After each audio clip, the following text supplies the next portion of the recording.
Did you see that video Luke Rudkowski reposted today where it's like someone protesting outside of Trump Towers and they're like, we want him arrested for the provable crimes. They're like, oh, what provable crimes? And he's like, provable crime? I got to stop the interview right now, actually. And it's the most awkward. This is freaking hilarious. Let me see. I'm going to try and find it. Going down. There it is. Right That's here? the one, yeah.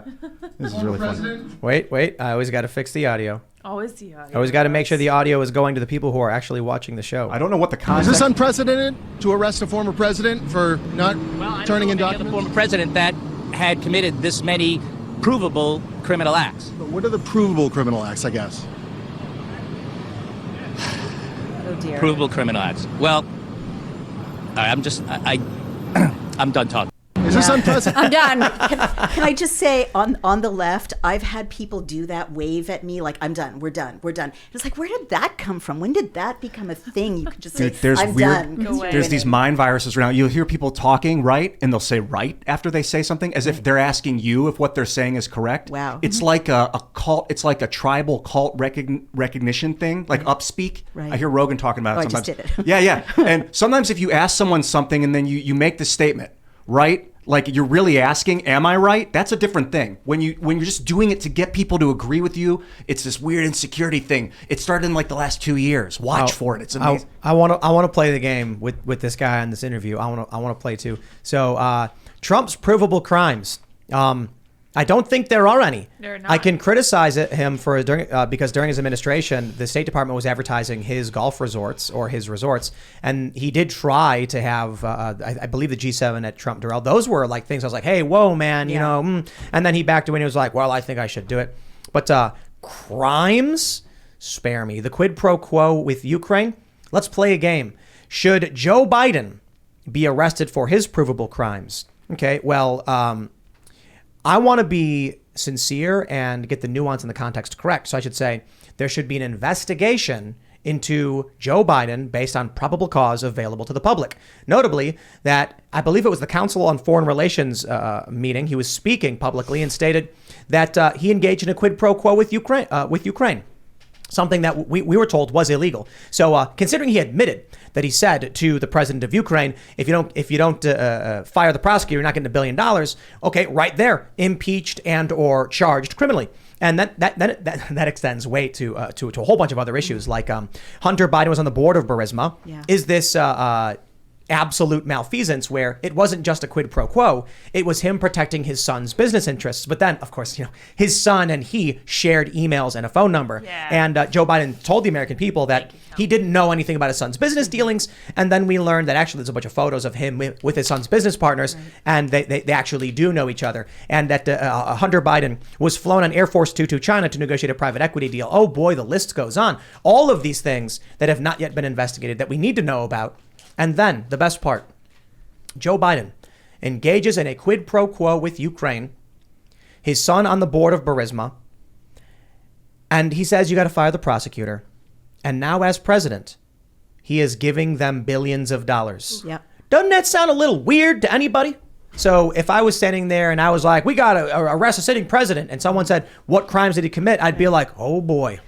I mean, let me line them up for you. Yeah, the crimes, I mean, everyone's got to read The Laptop from Hell, because that will shock you with the abundance of criminality that's thoroughly documented there. Of course, he's never been tried and convicted. Everyone's innocent until proven guilty. But there's, as you say, massive evidence of wrongdoing at a very huge scale. It's a huge national security problem. And this is what we really need to look at. Hunter Biden, and by extension his whole family, the Biden family kind of acts as a criminal conglomerate in terms of receiving funds collectively. He received millions of dollars from a high-level CCP-related alleged asset. What wasn't it like $5 million? I don't remember the exact amount, but it was millions, and that doesn't happen without payback. And so now we've got. Sorry, I believe it was a forgivable loan. Right, there you go. I could be wrong. A donation. Right. But look at our country again. Look backwards. Reason backwards. Our borders are open. Our children are being propagandized. Our cultural norms and history is being degraded. The the two groups, as you were saying, Ian, are being set against each other. Social media is deplatforming critics of this dominant narrative that is destroying the country. Images like worship is targeted. People are being arrested for holding, for convening their churches and synagogues.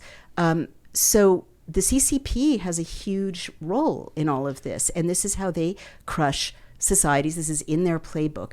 I think it's a vast, it is treason to accept money from, to aid and abet our enemies. And I also read the description of what impeachment is, because that's what we do at Daily Clout. And it takes a very low bar for impeachment. High crimes and misdemeanors is a pretty low bar. So in every way, this is, the debt that the Bidens have to China is devastating our country. And it is much more serious than the kinds of things that people have raised in the past about this guy who's been... Oh, the last... Sorry, the president who, even though I didn't like him and didn't vote for him, had the FBI break into his house. I'm glad you brought up the CCP. I think a lot about it. I don't like a boogeyman. I don't like creating the arch enemy that if we destroy them, we will win and everything will be okay. That's not how it works. But they are basically provoking an extension of the opium wars. It's been going on for 120 years, and now they're running fentanyl through Mexico up into the country, totally right. Giving it back to the liberal economic order, what we did to them in the 1890s. Wow. We annihilated their populace with opium. Ian, it's the liberal international economy. The lie. The liberal international economy. We're headed towards a new international economy. The knife. It is not. Yeah. And it's going to be either, I don't know. I mean, it's kind of up to us how it happens. Are you familiar with Thucydides Trap? No. It's a concept that we talk about here ad nauseum, where whenever a dominant economic power is about to be displaced by a rising economic power, typically, I shouldn't say whenever, typically war breaks out. Oh, really? So I think it was like within the past 500 years, there have been 16 instances where something like this has happened, and 12 of them resulted in major war.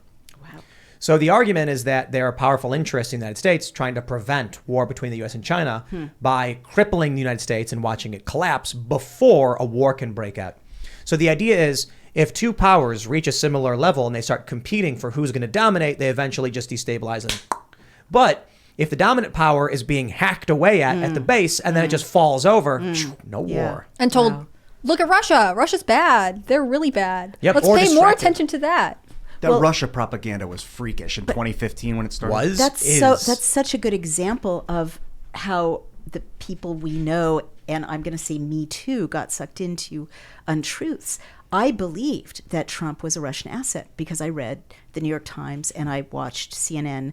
I believed it. I believed that he was in bed with the Russians in a way that was traitorous to our country. And now I know that all of that was nonsense, that the dossier was nonsense. But I didn't know that at the time. When did you start? Because there are people who have the opportunity to look into this and choose not to because they're still they still believe in the narrative so strongly. What changed for you? Well, honestly, I'm always trying to be open-minded, and I didn't think that I was self-selecting out information that would have cut against it. But when you're reading the New York Times and watching CNN, there's such a repetition of the Washington Times is a cult paper. The Epoch Times is run by cult members. They just dismiss every conservative or independent or libertarian outlet.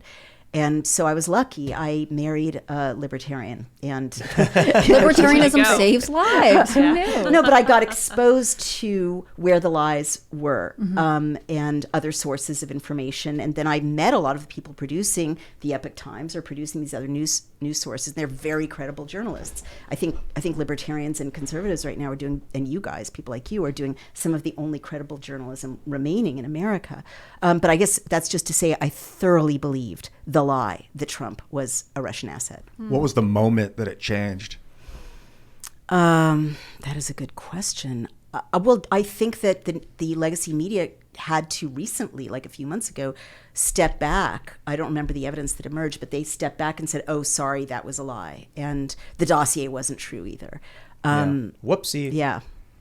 But a lot of people were entrenched in it for years, and it's crazy that they still won't let it go. They still think so. I think it's actually quite simple. There's a bureaucratic state. Civil servants who are appointed, who are not elected, have an agenda. They don't care who the president is. Donald Trump is an arrogant blowhard. So when he got elected, he just said, excuse me, no. and would not listen to what they insisted of him. And so they had to get him out of the way. That's it. I mean, you look at his administration, so dramatically different from the previous administrations. Right. In my lifetime, I am 36. I've seen not nearly as much as most people, I think, well, I shouldn't say most because I don't know what the demographics are, but many people in this country who are older than me. I think majority of the country are older than me. Maybe not. I don't know. But anyway, my point is, we get Obama promising hope and change. It blows up kids. Great. Then you get Donald Trump. Yeah, he does bad stuff. Like missile strike in Syria, drone strikes, but no new wars. Pulling our troops out of the Middle East. Pulling our troops out of Syria, trying to bring peace to the Middle East with the Abraham Accords, negotiating the deal in, I think it was it Kosovo, Serbia or something like that? Then you had Kim Jong-un in North Korea. He crossed into the DMZ with no security in a tremendous sign of peace and leadership. I mean, it was shocking to me that he did that. Right. They could have just snatched him up, taken the U.S. president, got one of, they could have done a lot of stuff. They could have gripped his hand and held it tight and said, "You're going to give us $1 million, aren't you?" Or any nonsense like that. They just shook his hand and then he left. It was so dramatically different, his foreign policy, than I'd seen in such a long time, that it was very clearly in the way of the war machine and the establishment politics of this country. Yeah. Well, I think you're completely right. And just each one of those, it's so embarrassing, but each one of those huge achievements, which I really didn't credit till pretty recently, was dismissed and derided by the legacy media. I have to stress this every opportunity I get. When Donald Trump went to the DMZ, the demilitarized zone in the Koreas, and he met with Kim Jong-un, the media said he was ponying up to dictators and it was bad and he was causing problems. The president of the United States, I remember that, with no security detail, entered an enemy nation. The war with North Korea is still, there's still a war. The war did not end. Right. And Donald Trump crossed into North Korea, shook hands with Kim Jong-un, smiled and waved for photos, and then walked back. And I was just watching this shocked, like, whoa, dude. Yeah. I mean, this is this oafish, blowhard reality TV guy just risked his life in a sign of peace. Yeah. And the media just crapped all over him for it. And I was just like, dude. Or how about this one? We lefties really hated the war in Afghanistan. We really hated all those wars. That was the war machine. Yep. Embarrassing to acknowledge, President Trump actually brought our men and women home. You know, he scaled down the war machine.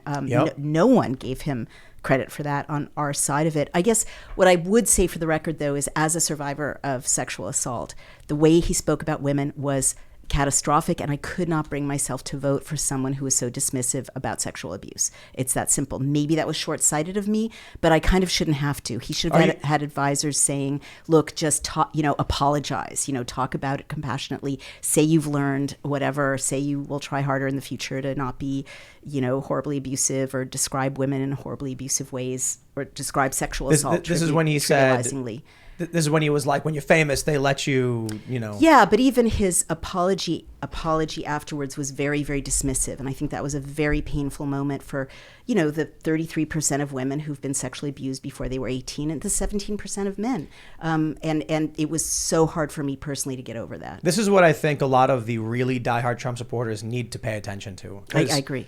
There's a lot of them that they'll say, like, don't care, it's funny, it's awesome. I'm like, I can appreciate you think it's funny, and it's no problem. Like, I hear Trump and I laugh. I do appreciate him being strong and aggressive. I'm just trying to convey, when I got into a car, I was going to Glenn Beck's studio, and the driver was a Mexican immigrant who came to America and became a citizen. And he said, yeah, man, I love Trump. I just wish he would stop saying that stuff. Mm-hmm. And I'm like, Trump does get a lot of people by being aggressive, but he could make some moves that would retain that while also being more appealing to run-of-the-mill people who don't like that abrasive language. I remember one of the criticisms he got all the time was that he wasn't presidential enough. He wasn't dignified enough. And while that is a little bit different from what the comments you're pointing out, I do think in some ways some Trump supporters doubled down. They like that he has these rough edges, and they like that he doesn't sound the way Obama sounded, and he doesn't sound the way career politician Biden sounds or sounded. Hate, man. I can agree that like his language around certain topics could be better. I would not like to be the advisor to try and corral Trump into changing his speech patterns. But I think Republican or conservative voters are willing to embrace flaws, or at least pick and choose flaws differently. I think some of the hang up with a lot of, especially young liberals that I know, is that it has to be absolute. Like there cannot be any sins. And that's ultimately completely unreasonable. Well, who among you has no sin, right? Who are they going to find from their side of the aisle who has no sin to run for office? Or I guess they don't have to worry about it. They have to be hidden enough. We have to not let them surface. I think the left has a tendency to just scream, lie to me, please. But what I mean by that is they would prefer Hillary Clinton, who sounds correct. I mean, well, let's be real. They didn't want Hillary Clinton either. Everybody kind of groaned. But they would prefer Barack Obama's charming, big old smile, lying to your face and blowing up kids. Yep. If it made you feel good. He says, plug your ears, kids. Just plug your ears. Everything's fine. Blow them up. Whereas Donald Trump is the opposite. I loved it. And one of the greatest moments in American presidential history was when he's outside, like he's outside the White House in the Rose Garden or whatever, and they ask him about Saudi Arabia, and he goes, "We're going to sell a bunch of weapons to Saudi Arabia. It's going to be great for our economy." And then all the anti-war left was like, he just said it. He said it. He just completely admitted what they've never admitted, that we're just selling weapons to make money to bolster our economy, and Trump just said it, and I was laughing. The Intercept called him the most honest and dishonest president of our lifetime. Wow. Or of the United States or whatever. And I was just like, the funny thing is Trump lies about things that are dumb. Like his ego stuff. Like, no, I didn't say that. You can't say that about me. But then he just openly admits all this crazy stuff. Like, we're going to keep the troops in Syria for the oil. We like the oil, folks, right? The oil's good. It's like, what? I know. But in retrospect, Jeez. I mean, with all of those flaws, I mean, it was peace and prosperity. Did you vote for him in 2020? No. I did. Yeah, but you know, the administration I voted for colluded to silence me with. Oh, yeah. So it didn't work out that well. Thanks for checking out this segment from the Timcast IRL podcast. But if you want to check out the full show live, tune in Monday through Friday at 8 p.m. And if you want more special access content, head over to timcast.com and become a member. Your membership helps sustain this company, keep our journalists employed, makes this show happen, and you will get access to exclusive members-only segments of the Timcast IRL podcast, and there's a massive library to check out. So again, go to timcast.com or tune in Monday through Friday at 8 p.m., and we'll see you all there.